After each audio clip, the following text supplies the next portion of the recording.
It's in that moment of playful creativeness that you get to let loose and let your mind expand and see the beauty in a whole new way and bring it into your journals and sketchbooks.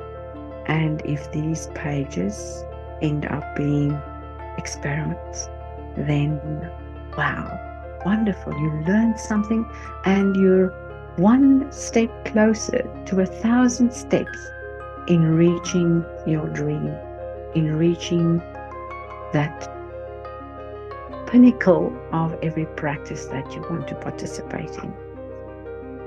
So there we have it. Lovely monotone, a nice bright scene, and of course our natural landscape.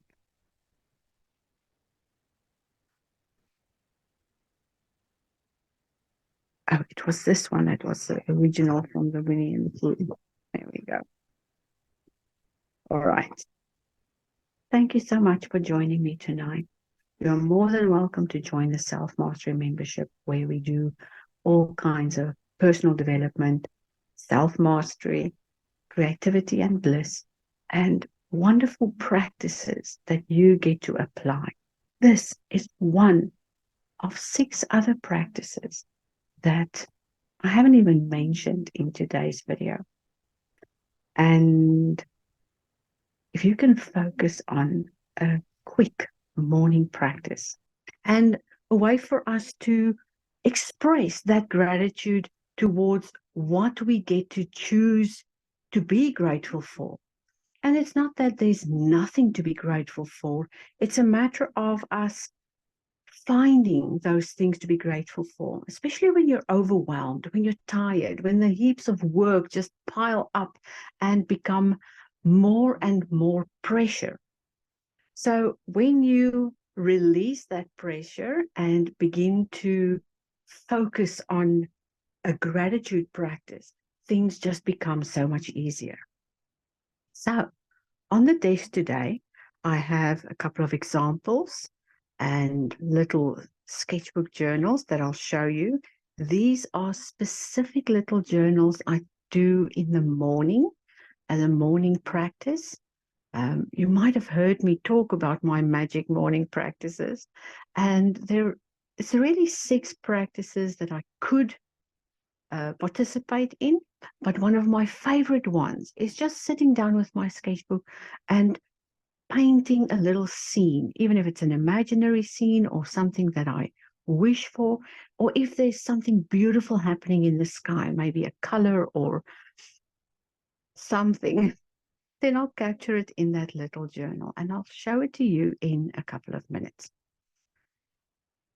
So what's on the table? We have candles as usual, a water container. Currently the water container has some leafy things in.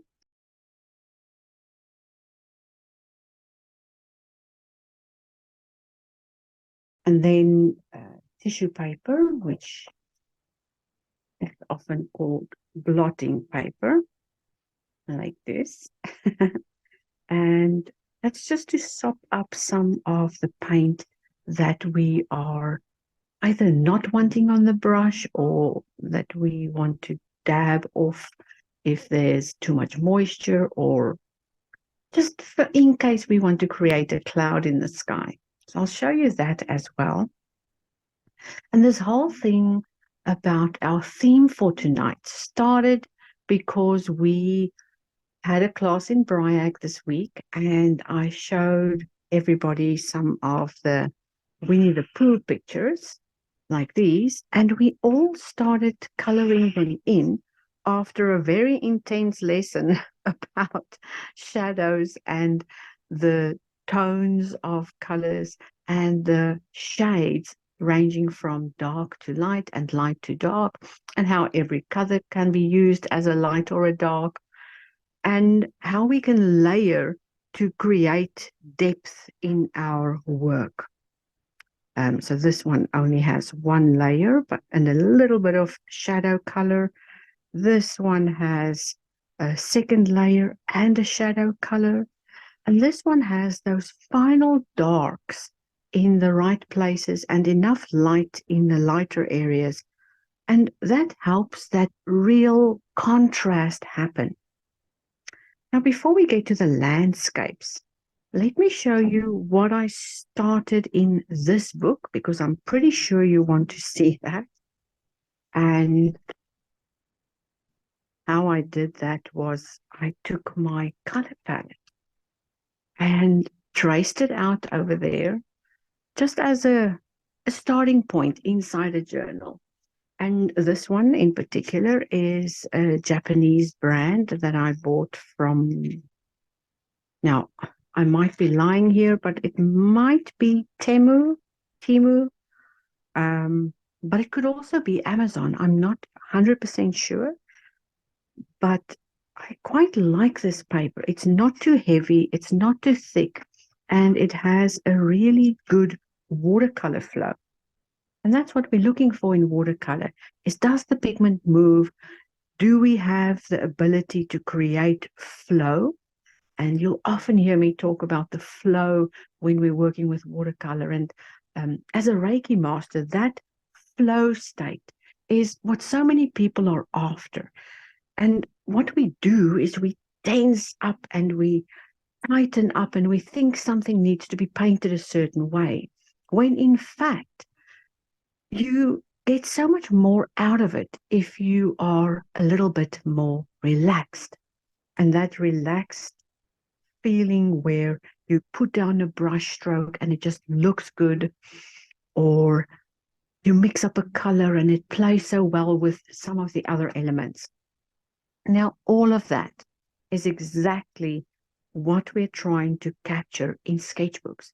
Our sketchbooks, I believe, isn't a place where we work on finished work, but it's a place where we prepare for the work that comes later. It's like you're planning. You do a bit of planning, you do a little budgeting, and the plan comes together, right? And your sketchbooks is that place where you get to play, where you get to make mistakes, where you get to try different things and experiment. It's a really good thing to experiment. And I want to bring something to your attention. Bruce Lee once said, he does not fear that one kick. He fears the man who has practiced that one kick 1,000 times. And I'll never forget that quote, as my own sensei many, many years ago taught me that and said that you can never out-practice yourself. And for a long time, of course, I didn't know what she meant until I realized that we can forever evolve and just get better and better at whatever we keep on practicing. Every swing, every paintbrush stroke, every conversation, every interaction you have in your life, all of it starts to become part of that flow state in your life. So that's enough talking about flow states and the initial parts of gratitude journaling. So what I'm going to do next is just quickly go over some supplies. So I've got here a little brush bouquet with random brushes. There's nothing special or fancy about them. I can name a few. So this one is a smallish flat. This one is a script liner. Now, I love using this script liner. It makes a really thin point, and it's excellent for one of those practices we do. I call it asemic writing. And that's a way of writing where nobody can figure out what you're writing, but you've written meaningful things. And those meaningful things help you get rid of emotions, helps you put things onto the paper that you could have said or that you should have said. This one is a fulber. Now, a fulber means it's a oval round tip. And these are excellent for making those one stroke petals or brush marks for maybe leaves or something like that. This is a small, medium pointed round. This is angled dagger, which is one of my favorite brushes. And another small pointed round and a large flat. I love mixing it up. Oh, yes. And of course, we have our water brush, or I don't know if people call it something else, but I call it a water brush. Pencils. I sharpen mine with a blade, as you can see, like a nice, thick, sturdy point, not something you can poke your eye out with. 2B, I don't go lighter than 2B. I like 2Bs and up. So 2B, 6B, 8B. Because if I want to make a mark, I really want to make one. Okay. So in this journal, there's nothing else. And I usually reserve the first page to write my details or maybe draw a picture about what the book is about. So when I open it up at first, I know exactly what's going on in that journal. The next one I'd like to show you is these I bought in South Africa when we had our holiday there in May. And they are concertina books. So I'll just open one here for you, one I've already worked with. There was leftover paint on my, this is acrylic, so it was left over on the surface, and I just dunked my book in there and smeared it and let it dry. So in this one, I did like a continuous scene. Started out with some loose trees, and for this I used 3 colors. So these colors are from Fearless dry sheets. So it's an old dry sheet watercolor that they used to use to edit photographs with. And they've made that available over the last couple of years. And you can literally buy that now and use it as a travel type of watercolor and continue. So this is the Peerless dry sheets, and here we can see it's made quite a nice bloom. The camera doesn't pick it up really well, but there's a little tinge of orange in that color that has an even fainter tinge of green. This pink has a little bit of a burnt orange. The yellow has a little bit of a burnt orange. And even the burgundy, when you have lots and lots of water in it, it's like there's some delicate separation that really shows up well when you're creating blooms. So here I did a wonky looking bee, and that's all right. That's, that's the other thing you can remember about sketchbooks. You don't ever have to show them to anybody.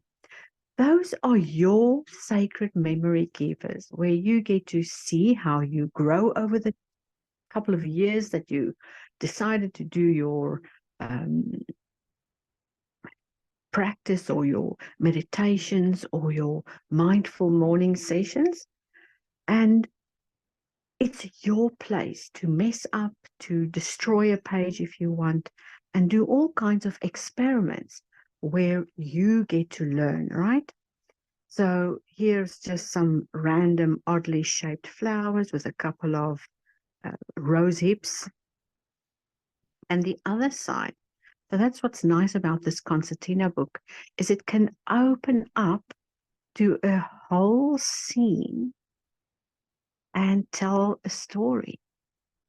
So if you have one of these on a short trip or a holiday, it doesn't take up a lot of room. It's nice and thin. It can slip into your handbag with one of those dry sheets of color, and also maybe just a water brush, and you're all set. And if you don't have dry sheets, why not use the palette, this small little palette?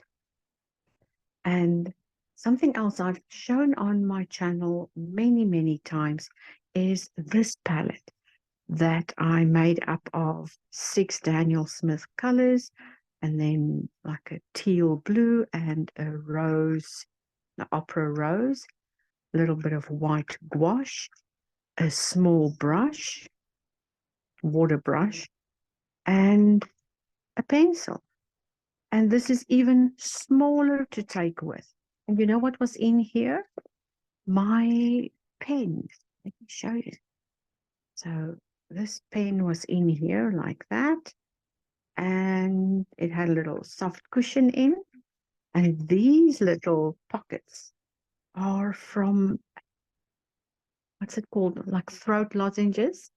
So those really chunky, big throat lozenges came out of this packet. I just peeled off some of that aluminium at the back and filled them up with that. It's not even stuck in here. I literally just cut them and, whoops, I cut them and squished them in here. I'll show you.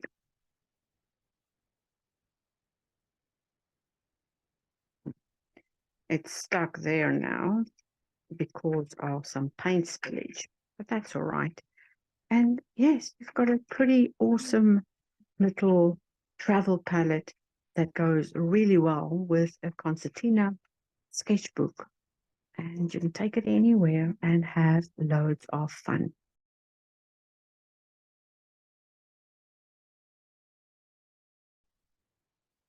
These are just some other brands of watercolor sketchbooks I've used in the past. Really fun to experiment with them. One I continue to buy is the Moleskine, but this is the first time I've bought the portrait version. I still need to paint something in there. Also, one of my favorites. But here is the landscape version of exactly the same book. It's just this one is upright and reads like a book. And this one is elongated and reads like a massive landscape journal. So these are opened on landscapes just to emphasize what we're working on tonight. And I wanted to show you the difference between being too tight. So I don't consider these to be too tight. They are fairly loose. If I bring them closer to the camera, you can see that they do have lots of color blooms in the background. They flow, they're not overworked. Compared to this one, that is clearly, it almost looks so thick and pasty like gouache, and it's not thin and translucent like watercolors. That's the beauty of watercolors. They do end up very translucent. So this again is like that technique where we have 3 or 4 layers. The first layer is a really thin wash just to get the color down. The second layer is to add some emphasis. And the third layer is to get in those really dark details. Then, color experiments. So this color palette here has the 6 colors with those intense pink and blue there. And that is a limited palette that I use often for the Self-Mastery membership postcards. If you are in the membership, you of course know about those postcards. And I'll quickly show you the originals and we can move on. So again, looser landscapes with a few brush strokes just to get the main concept there, then adding second layers and bringing in a little bit of intensity. Now, this one I was asked about specifically, so we'll have a look at that in a while. This one had its origins from that picture, and I put in my own flowers, my own grass, and also modified that fence in a couple of strokes. And yes, it does take 1,000 practices to get there, but if you keep on going and you fill those sketchbook pages with all kinds of messes, you will get there. And yes, that one as well. And there are quite a few others. In this specific set is 12 postcards that are available when you sign up. But let's look at what's in this journal. I'll put Winnie the Pooh away for a while. Get that to one side. And color experiments. That's what this part is about. Just sitting with yourself in a mindful moment, putting the color down, not worrying about the outcome or the end result, but rather playing and exploring how the colors can play along. And you can use imaginary sites, you can use real photos. This was taken from a photo that appeared in my memory box on, I think it's my Google Drive. And it was of a stormy day at the beach when I took the kids out there. And it just had this big, huge cloud rolling in with this really dark, stormy background. And I had to put it on this little mindful journal. And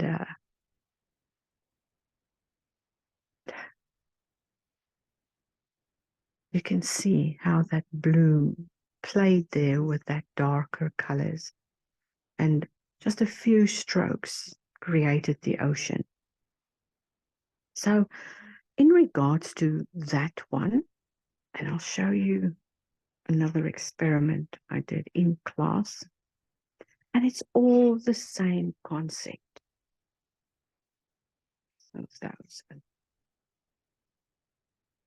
So how do we get those textures? How do we loosen up in watercolors?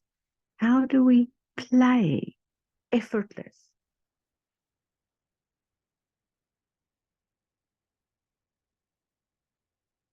So one of those effortless techniques is to use a bigger brush. And at first, don't worry about the colors. Get your base tones down. So let's say we're going with a little bit of an ochre at the background. And with that same dirty brush, just bring in another color. You can work your way down. You can bring that color back in. And then here and there, just a brush stroke while it's wet. Put that color in and let it play. Let it do what it needs to do. The more we fiddle with it, the less of a freeing, loose result you'll get.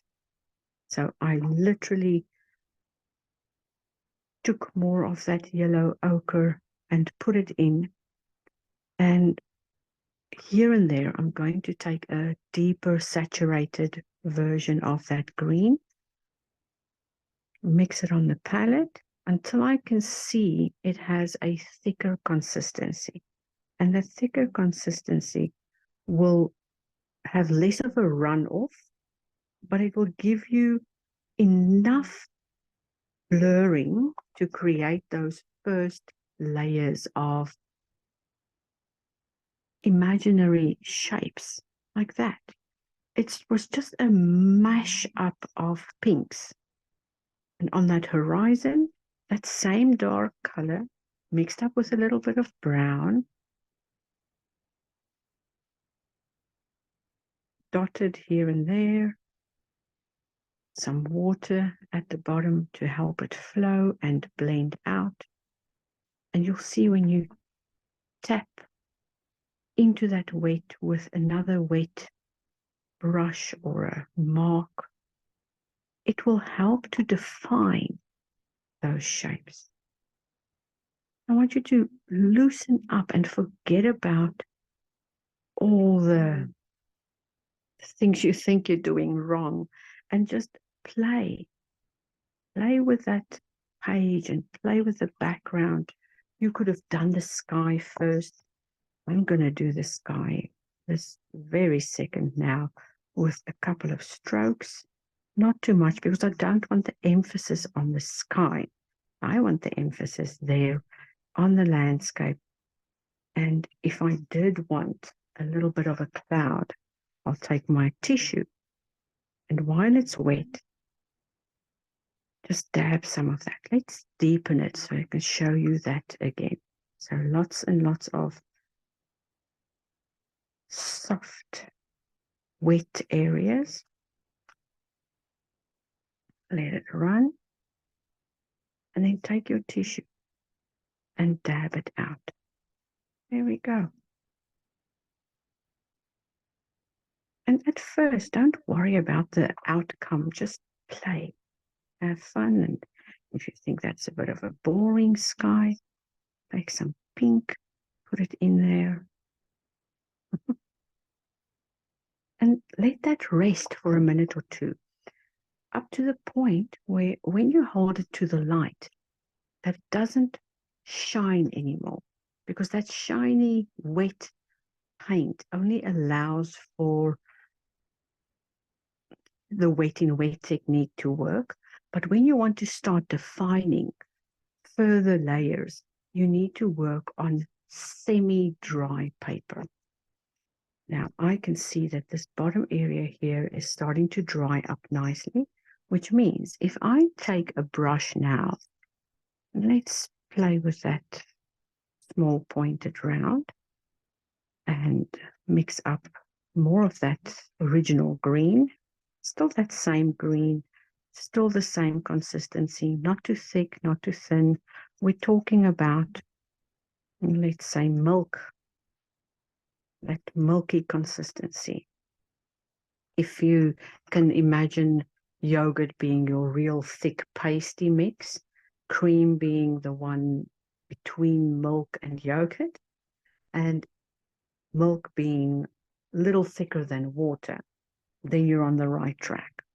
So with that milky consistency, you can start bringing in more details and flick the brush. Put it down and flick it upwards so you have those plants. If you have like a reed with one of those things on top, just use the shape of your brush to bring that in. Remember, your brush can also be used on its side. And as you go into drier areas with your dry brush, you get a really lovely dry brush technique. If those plants happen to have pink flowers on them, mix up a nice, generous, almost yogurt consistency, because we're starting to work on top of our other layers. If you want it to stick out and stand out, it needs to be thicker. If we attempt to put something thin on there, it's going to disappear. It's not going to show up. Then it's really hard to go lighter with watercolor, but it is possible, especially with these opaque colors. And with opaque, I mean it's not translucent. So again, mixing up that light yellow ochre and bringing in a few just scribbles, really. Let it mix in with that almost dry, damp area there. And like Bob Ross, I'm going to pop a tree in here. A happy little tree. I think it's the first time ever I've referred to Bob Ross while I was painting. And the thought just came to me. So let's put a tree in there. The mix I'm making there is purple and that same green we've been using. And we could put our tree in here. You'll see that That's bleeding there because it's very wet. This is more stable and dry. And with that flat edge of the brush, you can see that you can get really thin marks, or even with that tip. So what we're doing is into that sky, and I could see the sky was already dry, making loose leaves, well, not leaves, branches, and working your way up into the sky with your tree. And you can make it as thick as you want. At this point, you can add in more colors, because while it's wet, it will bleed and run into each other and create almost an artificial bark. So there. And with a drier brush, so let's mix up green and a bit of that brown. And I'm looking for a really drier brush here. You can even dry it off on your tissue and scrub it in where you want to see a couple of make-believe leaves. This time we're really doing the leaves. And with that dry brush, you'll see the bristles separate. Can you see that? So while that's dry and separated, you can take some of that color, make sure it's dry enough, and start creating some flyaway leaves everywhere. I want to connect that branch back to our tree, thicken up the tree a bit. Because it's still wet, I can move that paint. But if it wasn't wet, I would be messing up my picture.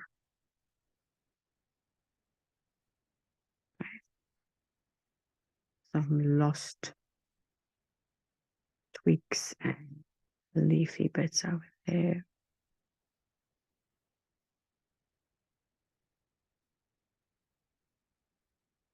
So loose and expressive landscapes. How about taking another sheet and trying it with some vibrant colors, like we did in this smaller journal? So yes, these were still neutral, but this one has a really nice vibrancy to it. And that one as well, some purples. More than enough color to play with. So let's create the same effect, but this time use some of the pinks, and maybe for that, let's see how it goes. We'll see. Let's do something blue maybe. But then again, that might look like the sky. So in this gratitude practice, we are not saying any words, physical words about our gratitude. You can, of course, while you're busy drawing and painting, say out words or express words by writing them. But the main thing you can focus on is playing with those colors. Because in that moment where you sit down, you know why you're sitting there. You know why you are at your desk, busy looking. I'm going to bring the camera a little bit closer.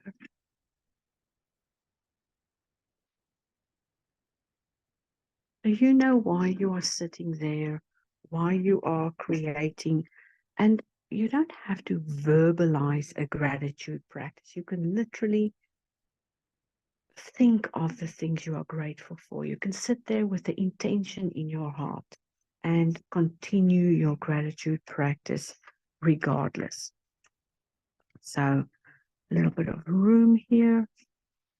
Our new sheet, which is the same brand. It's just This one is 300 and this one is 250. I'm pretty sure these are from the Reeves watercolor paper set. That one has a mark on it. Oh, it doesn't matter. It's just plain. So in the end, any of these images that you do create, if you don't want to have a couple of random pages like that, you can bring them all together and bind your own little journal, like we did in this one.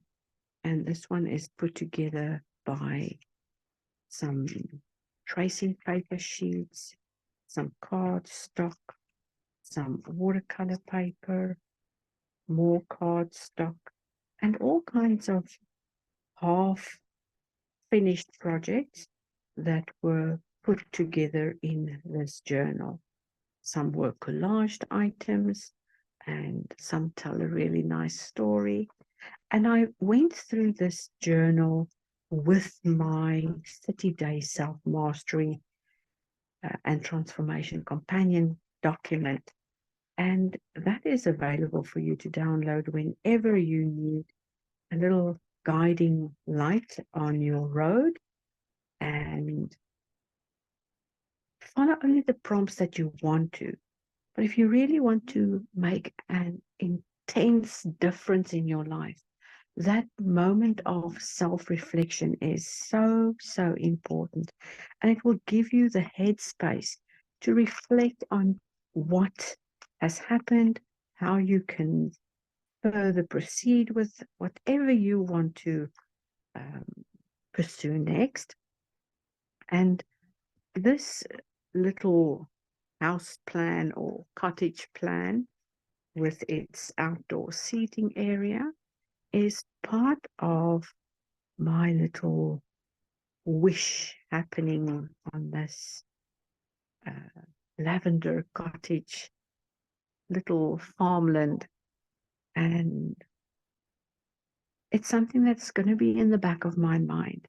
I'm so grateful that I can come up with these colorful ideas and daydream about what could be. Not to make myself feel that I don't have something, but to literally make sure that it's implanted in my subconscious mind so there's something there to look forward to. All right, as we approach these last pages, that journal is complete. I just need to fill in a couple of other spaces, but if it doesn't get filled up every single millimeter of every page, I won't be upset about it. In fact, I'll consider it a little bit of room to go back to and clear up some space in my head by putting what's in there on the journals. And that's what makes creative journaling and mindful sketchbook practices so useful and helpful. It's partly to discover what's in your head, what desires you have to move forward with, and how to really be conscious of your gratitude practices and the things you really want for yourself. It's a little private moment that only you share with your own thoughts inside a contained area. Okay, so let's do this one with a couple of bright colors, but in a new example. So I'll just use this one, the Fulber again. Okay, color selection. Let's go for a bit of a purple. See the colors there? Yeah. So a nice bright purple. This is a darker purple. I just want to enhance that one a little bit. Now this time I'm going to mix up the colors ahead of time. So purple with pink, of course. And you'll see you don't need a lot. You just need a little splash of color. Put that underneath there in case it decides to drizzle and drip. And let's go for that light blue. Make it really fun and vibrant. Something out of the ordinary. And how about lime green?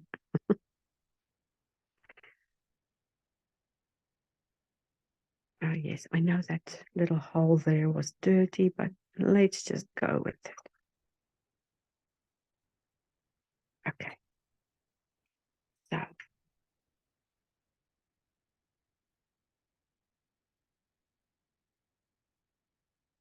let's start with the sky this time.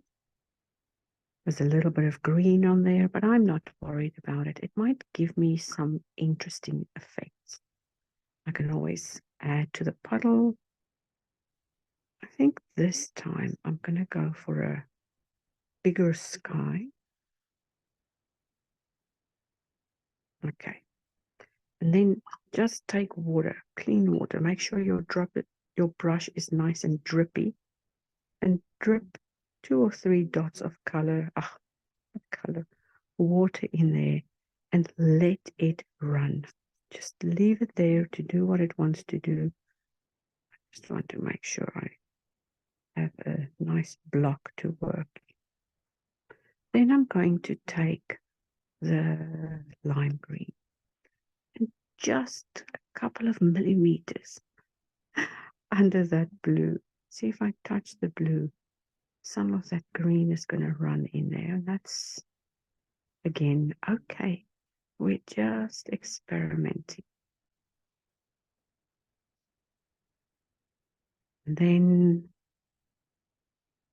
I think I'll rinse the brush this time because all of the other colors on there, if mixed with my green, is going to give me a little bit of an undesired effect.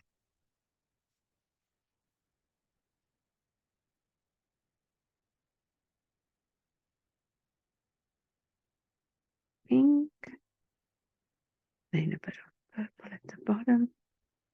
So this is the landscape area, and it doesn't have to look like the sky. You can really put your colors in wherever you want. So now I'm going to mix up that blue and green because I want a dirtier color to just create some interest and tension in there. And I can take some of my saturated purple, and again, like we did here and in that corner, just start adding marks that look like plants or brush in the background.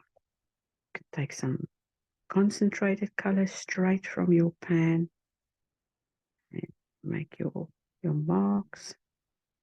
All right. Now this time, because we started in the sky and moved down, I have to wait for this bottom part to really dry up. But this is the perfect opportunity to reflect on some of my thoughts. And that's what makes this a really good mindful practice. So I just took some of that really dark blue and put it in there because I felt like there's no rhyme or reason here, really. It's going with the flow and experimenting and doing whatever feels right. If you get to this point and you don't like it, just turn the page over on your sketchbook and forget about that one. You can always come back, paint over it. Well, not with watercolor, paint over it like and cover it up, but you could add to it. You could put collage over it and pretend like that was a messy background. And then later decide what you're going to do. So you can see that we're getting some nice bloomy clouds there, but it's very, very wet still, and there's not enough light area. So I'm going to take the blotting towel and just create 1 or 2 little clouds here, just like that. Again, some of the blue I used in the bottom I'm going to bring into those wet areas just to make those clouds maybe feel a little bit heavier at the bottom. And not a lot of detail, not a lot of saturation, a really thin watery mixture in there. Letting it play and creating the cloud on its own, literally making the cloud appear out of thin air. So I'm going to let that dry a little bit. If we want to put a tree in there, we really have to give it some room to settle and dry. Now, I do believe that this page is taking a little bit longer to dry than our 300 GSM, because that went really quickly, and I'm quite surprised. So let's take this other one I did in class while we wait for that one to dry and see if we can create something on top of this. Are we going to continue with the greens, make it a monotone? So we've got a natural neutral, we've got a vibrant bright, and we can use a monotone. In other words, almost using the exact same color for everything. So if I'm not mistaken, it was a nice dark hunter's green that we used. And this time, because we're using the same color, we have to intensify that consistency. In other words, we're going to go from milk to cream and from cream to yogurt. So we really want that intensity to shine through. And now we're going to do a tree. Okay, we're going to do a tree. So I like to start at the bottom, work my way up and go thinner. And as I go down, I want to sort of make the tree heavy at the bottom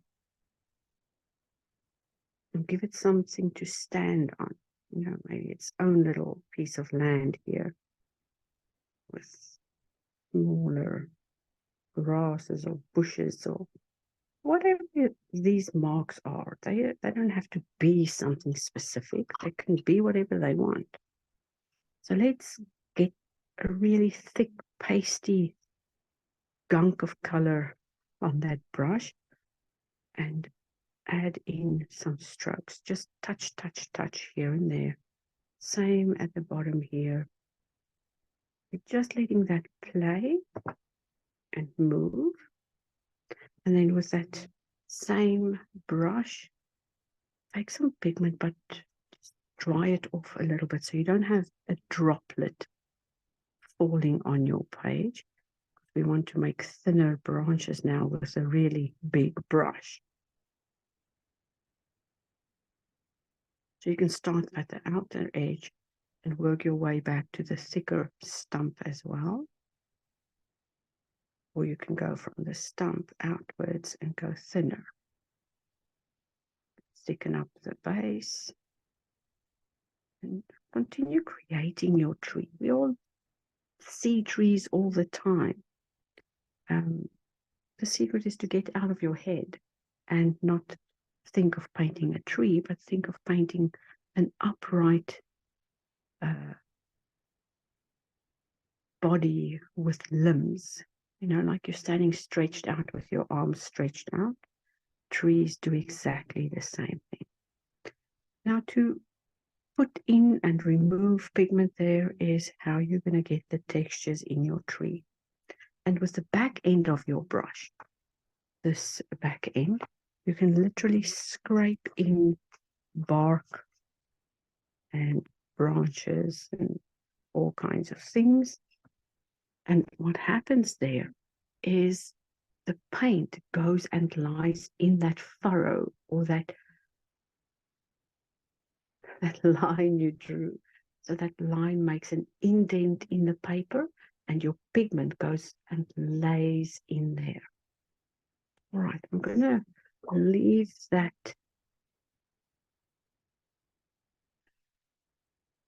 trunk alone and come in with a really dry brush on that paint. Again, at the flat end, scrub in some foliage.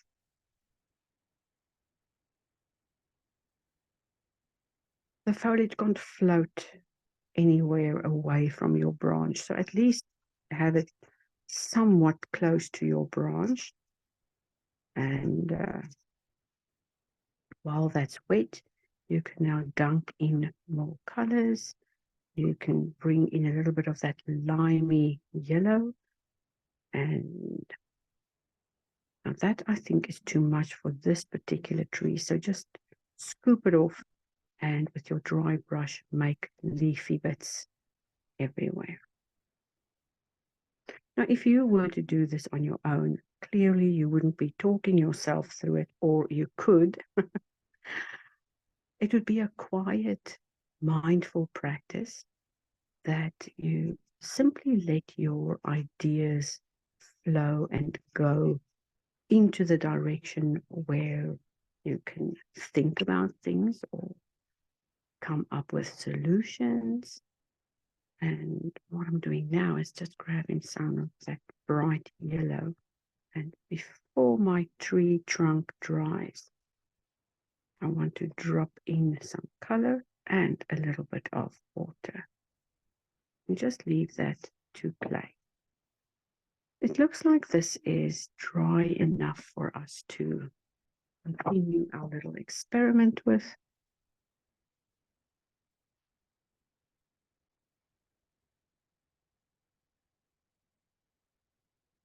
Will that work? Okay. So here, let's just put that there.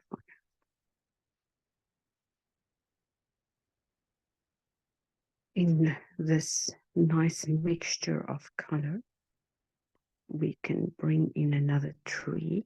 Let's work with the flat brush, the big one for now. And what color are we going to make our tree? Purple? I'm going to mix some of that purple right there into my previous remnants of that green, just to mute the purple down a little bit. Deepen it or darken it. There we go. I'll show you what I mean. So this is what I have when I mix the purple with what was left of the green. This is the purple on its own. And this was the green I used. If I mixed that green with the same amount of purple, or maybe even a more intense purple, see, I'm not worried about that. Quick spray with some vanish. Can you see it even? Well, there's a little spot of watercolor that seeped through and made a mark on the white tablecloth, but that will wash out. So purple, a little bit of green, just to deepen and intensify it.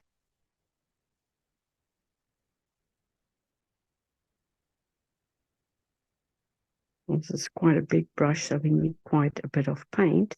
Otherwise, there won't be anything left to paint with. So again, our branch, use the side of your brush to create. You see, that was a bit too thick, but we'll just put some leaves and stuff on there.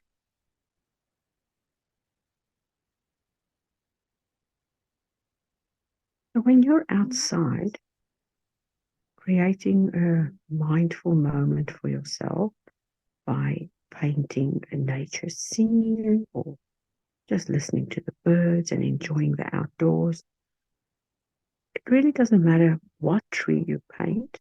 What matters is that you're there in a mindful, present moment, enjoying what you see around you. I'm just using that flat edge to create some textures in there. I'll grab some of our blue and give our tree and the little tree frame there a little bit of color. And then while that brush is somewhat dry, I'll scrub in. It's still very wet, this brush. There, it's only drying off now. A scrap piece of paper can help you sort that out. And for some extra loose texture, as it dries, dab in some dry marks like that to create small leafy patterns. All right, and there you have it. 3 ways to do loose landscapes, 3 ways to do trees, 3 different color palettes, and a whole lot of mindful gratitude practices can come to life through color and a little moment of play. It's in that moment of playful creativeness that you get to let loose and let your mind expand and see the beauty in a whole new way and bring it into your journals and sketchbooks. And if these pages end up being experiments, then wow, wonderful. You learned something and you're one step closer to 1,000 steps in reaching your dream, in reaching that pinnacle of every practice that you want to participate in. So there we have it. A lovely monotone, a nice bright scene, and of course our natural landscape.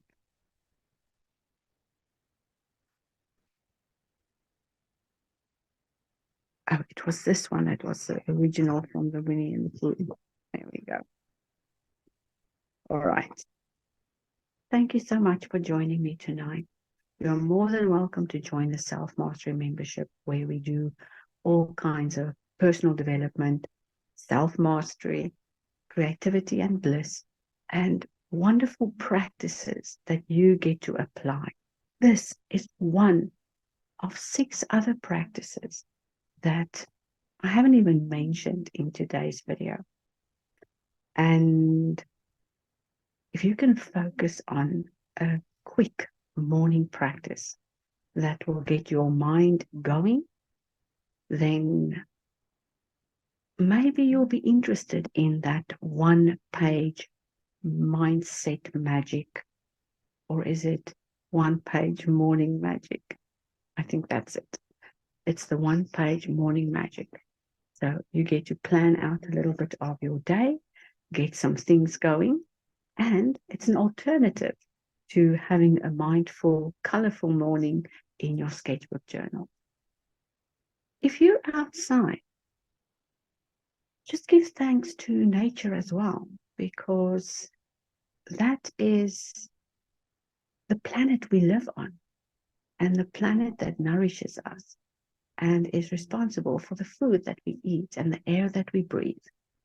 And the next time you see a tree, make sure to thank it for the oxygen it makes every morning when the birds wake it up and the sun comes out. All right then. I'll see you in the next one. Stay good, stay well, and have a wonderful gratitude month. Bye.